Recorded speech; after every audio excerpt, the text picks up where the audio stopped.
Ready ಆಗಿದೆ. ಈಗ next ಇದು ಗ್ರೇವಿ ಕೂಡ ರೆಡಿ ಆಗ್ತಾ ಇದೆ. ಸೋಮು ಗೋಪ್ರಿಗಿಂತ ಇದೆ ಮಸಾಲೆ ಬರ್ತದಪ್ಪ. ಬನ್ನಿ ಆಂಟಿ, ತಿಂದ್ರಲ್ಲ, ಹೇಗಿತ್ತು? ಫ್ರೈಡ್ ರೈಸು ಸೂಪರ್ ಆಗಿತ್ತು, ಬಟ್ ಎಣ್ಣೆ ಸ್ವಲ್ಪ ಜಾಸ್ತಿ ಇತ್ತು.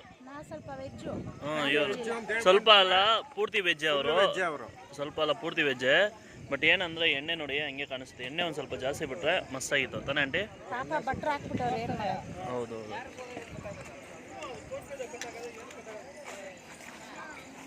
ವೆಜ್ ಫ್ರೈಡ್ ರೈಸು ಪಾಪ ಅದೇ ಅಲ್ಲಿ ಕಾಡೇ ಇಲ್ಲ, ಅವ್ನು ಸುಮ್ಮನೆ ಮಾಡ್ತಾವ ನೋಡಿ. ಇದು ನಿಜ.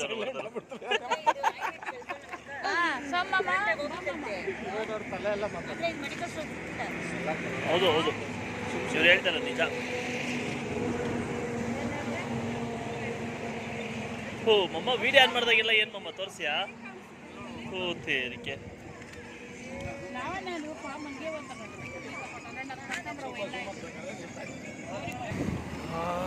ಗಮ್ಮಂತ ಸ್ಮೆಲ್ ಬರ್ತಾ ಇದೆ.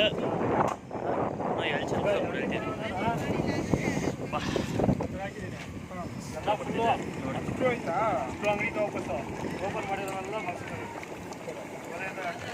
ವಾಪಸ್ ತಗೊಂತಾರ ಅಂಗಡಿಗಳವರು.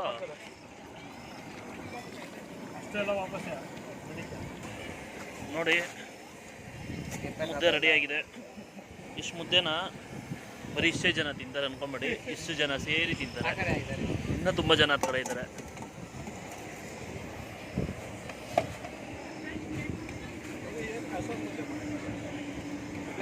ಯಾರು ಅಷ್ಟೊಂದು ತಿಂತಾರಂತ ಗೊತ್ತಿಲ್ಲ. ಹೋಗಪ್ಪ, ಲಾಸ್ಟ್ನೇ ದಿವಸ ಜಾಸ್ತಿ ಆಗ್ಬಿಡ್ಲಿ ಅಂದ್ಬಿಟ್ಟು ಡೈಲಿ ತುಂಬ ಇದಾಯಿತು.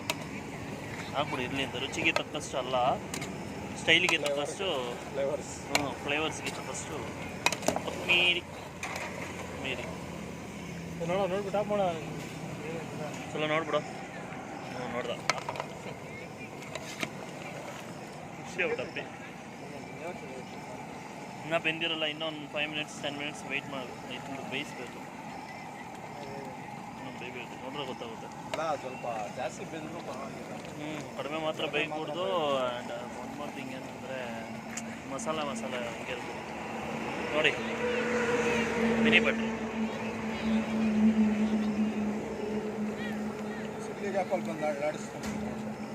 ಲಾಡಿಸ್ಬಿಡ ಸು.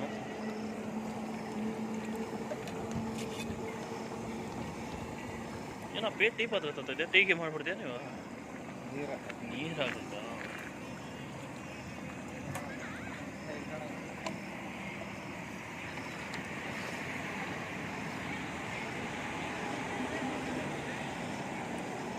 ಓ ಬೆಂದೈತಲ್ಲ ಟೇಸ್ಟ್ ನೋಡಕ್ಕ. ನೋಡಿ ಚೆಕ್ ಮಾಡೋದು ಹೆಂಗಂದ್ರೆ ನೀರೊಳಗಡೆ ಈ ಥರ ಹಾಕ್ಬಿಟ್ಟು ಬೆಂದೈತಾ? ಇನ್ನೂ ಬೆಂದಿಲ್ಲಲ್ಲ, ತುಂಬ ಬೇಯಬೇಕು. ನೀರಲ್ಲಿ ನೆಟ್ಕೊಂಡು ಇವ್ರು ತಿಂತಾ ಇದ್ದಾರೆ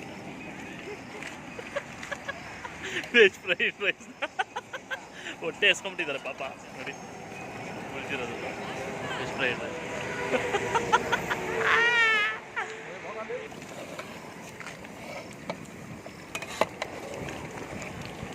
ನೋಡಿ ಸೋಮ್, ಅದೇನು ಕಲರ್ ಐತೆ ಅದಕ್ಕಿಂತ ಕಲರ್ ಕಡಿಮೆ ಬರ್ತೈತಿ ಇದ್ರಾಗ.